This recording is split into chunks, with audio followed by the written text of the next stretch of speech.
Welcome to the Private Practice with Soul podcast. My name is Dr. Brooklyn Storm and I help private practice owners align their business back with their soul's calling, with their big vision and with their soul's purpose.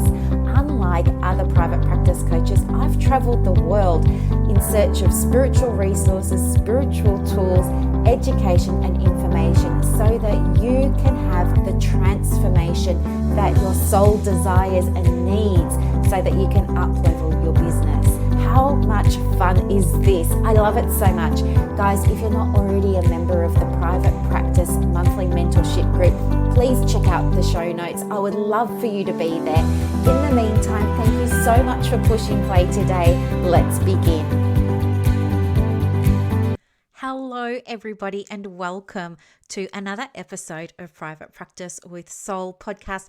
I'm so pleased that you're here. Thank you, thank you, thank you. Welcome, of course, to all of the new subscribers, and thank you to everyone who's pushed play on another episode. I truly, truly, truly appreciate you so much.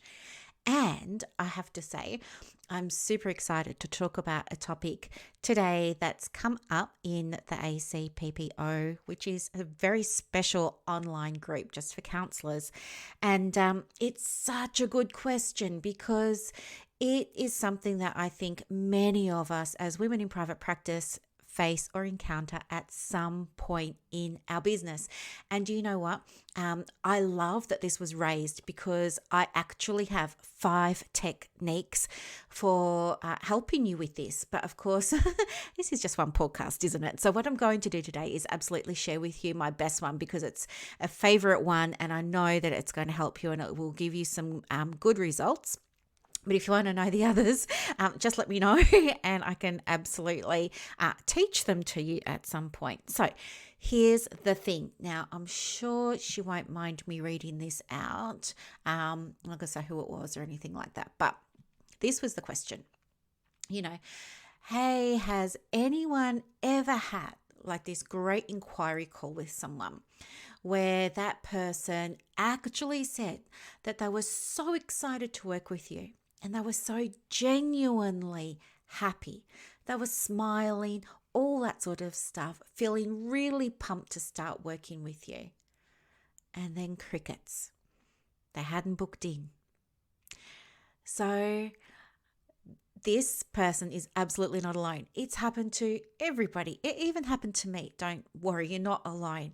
And we can see from the comments in the group that there are so many other people that it's happened to as well.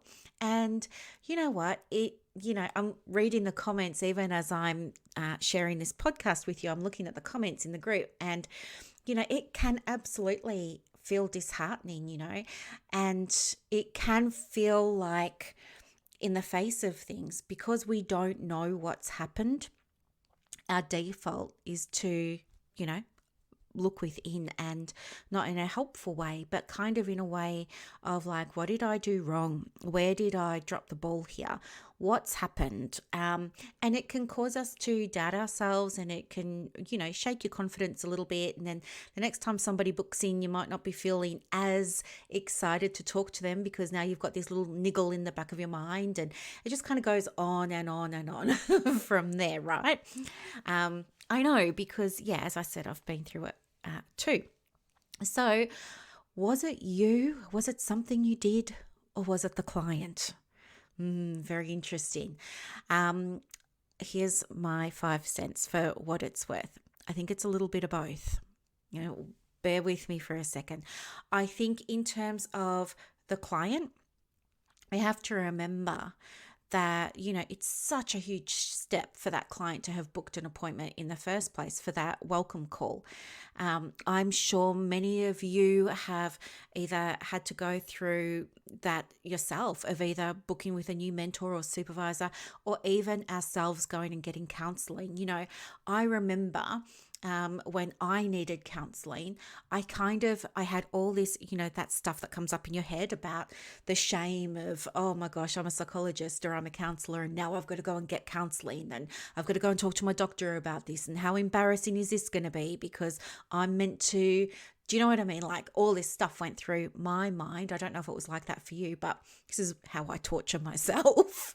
And I delayed and really put it off because of my mindset at the time, and eventually things started to get bad for me to the point where friends and family started to say, you're not yourself at the moment. Have you thought of talking to someone? And so, yeah, it was kind of that then got me up at night because, of course, now I feel vulnerable and I feel exposed and all of this sort of stuff. So I'm there, like many of our clients, at 3 a.m, scrolling through Google looking for an online counselor because, of course, it's Melbourne, so it's, lockdown. So I'm looking for online counselors and things like that. And then again, I'm thinking, oh my goodness, what if this person knows me? Or what if they know someone that knows someone that knows someone that knows me? And what about my privacy? And what about my confidentiality? And like in my mind, I'm thinking, well, of course it's going to be private and confidential. But then that ego, that fear side was like, well, what if somebody talks? And so I had all that I was kind of dealing with as well. And then eventually when I did start to reach out, it was like way too late. I should have done it ages ago. I reach out and, I wanted to talk to someone and get help because I was in a bad place and I needed that space where I felt safe to do that. And so for me, having that 15-minute call with a couple of counselors was helpful in a way. But in another way, I guess what I want to share from a client perspective is that when I got on all of those calls, I was so nervous. I was nervous about so much, I wasn't feeling great about myself. I wasn't like, I can say this now because of course I've got reflection and hindsight's a wonderful thing, but I wasn't feeling great about myself. I wasn't feeling valued. I wasn't feeling valuable. I wasn't feeling lovable. I wasn't feeling worthy, all those sorts of things. You're not kind of consciously aware of them at the time. That's why you go and get counseling. But that's where I was. And so what happened for me sometimes was I would have the 15-minute call and then it would get to the end and we'd ask about the fees or would discuss the fees. And I would think, can I afford that? Or I would think, do I really want to pay that? And so this would come up. But of course, objections are not about the money.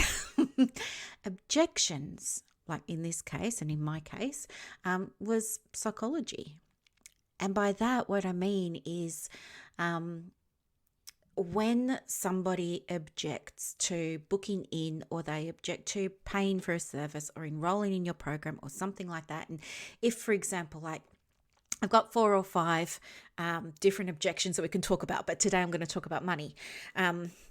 If somebody comes to you with a money objection and they're like, oh, well, you don't offer rebates and blah, blah, blah, blah, blah, they do all of that, trust me, it's not about the money. Because guess what?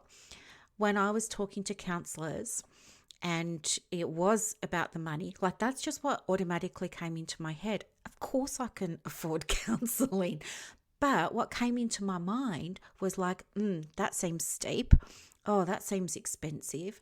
And guess what happened? Those counselors just kind of said, oh, all right then. Well, why don't you go to your doctor and get a mental health care plan and go and, see a bulk billing psychologist for free. And then the calls were kind of, wrapped up then.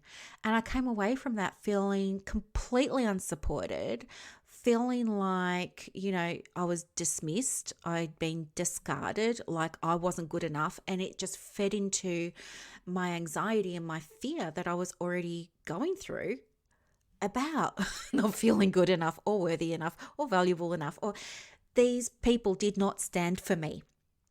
The person that I ended up enrolling with was someone who said to me, tell me about affording it. Is it your reality that you can't afford my fee? Or is there something else really happening? What's going on for you here? And you know what? With those 2 sentences, it opened the door for me to explore on the call what was coming up for me, which of course had nothing to do with money.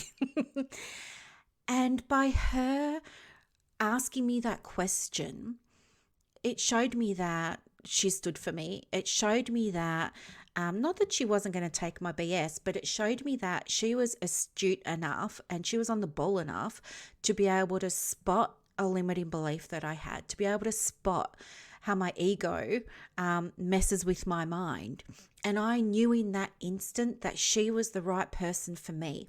And she sat with me while we processed how it wasn't about the money and it was about something else that was going on for me. Okay, which happened at the time, just in the interest of full disclosure, but it linked back to that whole idea of me not feeling good enough or worthy enough to really invest in myself. And it wasn't even coaching or anything like that. I'm talking about mental health, like counseling. So this is what I want you to know. When I say it's partly the client's, contributing to this booking not happening, and it's partly your responsibility, this booking not proceeding, this is what I'm talking about. If you don't stand for a client when they raise a money objection, what's another way of saying it? I think I've said this previously. Someone is always enrolling someone on a call, okay? And you've got to remember, in the industry that we work in, we're working with people, most of us, not all, I appreciate that, but many of us work with mental health. Not all counseling's for mental health, I understand that, but many of us work with mental health. And you know, and I know, just how tricky and clever and manipulative and deceptive and all that sort of stuff our minds can be sometimes. I mean, it's ego, and there's nothing bad about ego, nothing at all. However, when we allow that ego mindset to pop up, it just wants us to speak about the thing in the quickest possible way. So it's just going to bring up an objection straight away without us even thinking about it. And if nobody counsels us through that or coaches us through that on that call, right? Isn't that our responsibility as counselors and coaches and psychologists and social workers to be supporting? Isn't that why they're coming to us? Because you've had this amazing call and they've said that they want to work with you and the energy is really great, and then it just kind of fizzles and everything just goes pear-shaped and AWOL. Do you understand why that's actually happening now? Hang on, I think Gabe's going to start barking. Hang on one second. Okay, sorry about that. I just had to pause the recording because Gabe's barking at the window washer. Okay, so what I'm saying here is that someone's always enrolling someone. So if someone who's in their anxiety state, who's feeling fearful, who's feeling not worthy, who's feeling not good enough, something we can all relate to, says, throws it out there and says, hey, I really want to do this, but I can't afford it. And then you say, oh, okay then, and you give them referrals to other places or eHealth or something like that. You haven't helped them. And don't you have a responsibility to help them? And this is a chance for you on that call to show them just how much of a transformation they can expect to receive when they work with you. Right? This is what it's all about. And I think that is where the counseling and where the coaching, where the psychology and where the social work really begins. It all begins and starts on that first call. So don't allow yourself to be enrolled in their objections. Instead, listen out for it. Hear what's really going on. Use your intuition. Use your education, use your skills, use your capacity to hear, is she speaking to me now from a place of her highest self, or is she speaking to me from fear, from that ego-based mindset? And how can I lift that rock up for her to dig down underneath, see what's beneath it, and support her in having a breakthrough on the phone with you, or on Zoom with you, or on Talked with you, or whatever program you're using to build this connection. But this is where it all starts. And I feel it's the sign of a really good counselor, psychologist, social worker, coach to be able to help clients identify, appreciate, acknowledge these underlying patterns when they occur. And there's a process for doing that as well. But as I said, it's a podcast. And if you want to learn how to do that, let me know and we can absolutely book a call and I can teach you how to do that. So this is what I want you to know when I'm saying that sometimes it's you, sometimes the client, this is what's going on.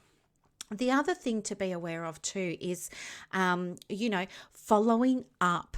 Now, following up is so important, especially when we're working in this industry, because if we haven't calibrated that conversation really well, if we haven't taken time to dive more deeply into, any of their objections, we're talking about a money objection today, then what happens is we lose that client. So there is so much value in the follow-up. So what I mean by that is a couple of things. Number one, when you follow up, always tell the client on the end of that call, if they've not booked in with you, of course you want to book them in on the call. That's a whole other process, which I can teach you about too. But if they haven't booked in on the call, then what you want to do is honor that they need to take some space, but tell them that you want to call them in, 24 hours, no longer than 24 hours, because what we want to do is give them a chance. We want to give them a chance to think about the decision that they're going to make, but we also want to be able to sit there and hold the space for them. And this shows them, number one, that we haven't left them high and dry, that we haven't dismissed or discarded them, that we care, and that we're going to hold that space for them again the next day. And that's a really, really, really good feeling for them to know that you're going to be checking in with them the next day within 24 hours. That's really cool. And you can make that appointment on the phone, make that follow-up appointment on the phone. The other thing to do is give them a piece of homework. Give them an action step or a task or an activity that you want them to do while they're mulling it over about whether or not they're going to work with you. And make sure that that activity or that exercise that you give them is going to support them in making a decision that they feel aligned with. Okay? And you know how to do that. But again, if you don't, let me know and I can talk you through it on a call. So that would be the process, and it's obviously the process I use when I'm enrolling you guys into supervision or mentoring or coaching, as well as my clients, my counseling clients, my private counseling clients. And it works because it's aligned with me. I'm not forcing anybody to do anything. I'm not coercing. I'm not selling. It's not about me at all. In fact, because I believe that there's always an abundance of clients out there, because I believe I can't lose the clients that are right for me, I'm not attached to the outcome anymore. In the beginning, it was a different story. I was trying to, enroll all of the counseling clients to fill my diary. But guess what? They weren't all great clients and they weren't all ideal clients. And I got myself into a real pickle because I took that approach.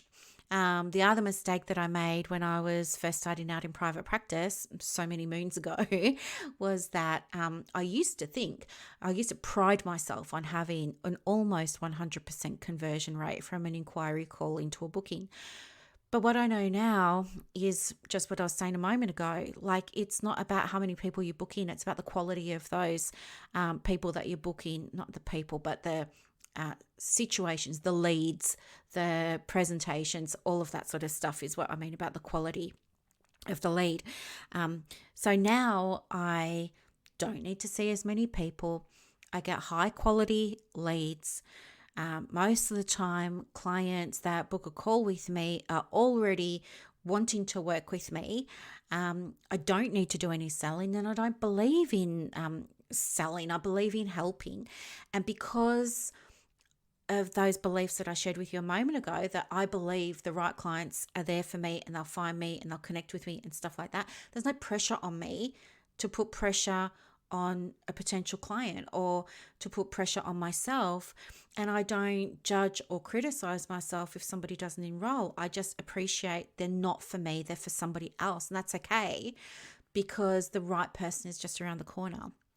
So that's the attitude that I have about the enrollments. And this is what I want you to understand. Like, lean into your beliefs. And if you're not like me, which I like to think, because you're listening to Private Practice with Soul, we're kind of all on the same page ish with we believe in soul and energy and spirit and stuff like that, whatever language we want to use. But if you lean into that, it really does help you detach from the outcome, and just that experience of detaching from the outcome will make the process of having those calls so much more comfortable for you. And guess what that's going to feel like for your client when you can just be totally present for them. So remember that when somebody has an inquiry call with you, number one, you want to book them in on the call while you can, if it's right and it's aligned for both of you. Number two, if there's some reason that they've popped up with at the end, like they've said to you, they want to work with you, they love your service, they want to do it, and then right at the very end, they pull out at the last second. That's okay. That recognize that that's fear, and ask them if they're willing to explore that. And that's your chance to shine and show them that they're making the right decision for you. If you can hear whimpering in the background, it's Gabe. He's been told not to bark at the window cleaner, and he's trying very hard to restrain himself. So he's just kind of, he's got his nose pressed up against the glass, and he's just sort of making some whimpering sounds. Hello, baby. Yeah, I'm talking about you. We'll go for a walk in a minute. Mummy just finished her podcast. Yeah, and so that's what I really want you to take away from today. Okay, there are definitely opportunities for you to support your client on that call. If they don't book in, that's okay. Give them an action step or a homework task and follow up with them the next day. Don't follow up by email or text. It's just going to get deleted, and it just feels like a brush off. Be personal. Book that Zoom, if it's going to be a Zoom, or book the phone call while you're on the call. Say, hey, Brooklyn, I'll happy for you to go away and think about it. That's totally fine. I get it. That's all good. Let's make a time for us to catch up tomorrow. Do that while you've got them on the phone, and then you're going to say, and something else, here's what I can give you to help you make the right decision for you. Here's what I want you to do. And you're going to give them that activity or tool, and you're going to say to them, so when we catch up tomorrow, I want to check in with you and see how you went with that. Okay. If you've got any questions, here's my number, blah, blah, blah. So that is the approach that works, that's aligned with you. Remember, you're not trying to convince anybody to do anything. It's not about that. It's about you coming from a place of your highest good to help the very people that you really, really want to help. And guess what? When you do that, people will naturally be drawn to you, and they will naturally want to work with you, because you've already demonstrated to them, A, that, there's an underlying pattern here. B, you can support them in dealing with that underlying pattern. And that's so, so, so important, because so many other counselors will just say, okay, then, well, you know where to find me, come back next time. And that's not empowering, and you're not that person. Yeah. Okay. I hope this all made sense. I know I was a little bit interrupted with all the window cleaning that was going on, but hey, this is lockdown in Melbourne. Doing my best here. Okay, I will talk to you a little bit later. Have a happy Saturday. And if you want help with any of this, let me know. If we're already connected on Facebook, just send me a little message. If not, you can find me on Facebook. Or I will put my link to my diary below. So feel free just to book out a half-hour coffee and Zoom. It'll be so nice to see you. All right, have a beautiful day. Thank you so much for listening. I really, really, really hope this helps. Okay, bye.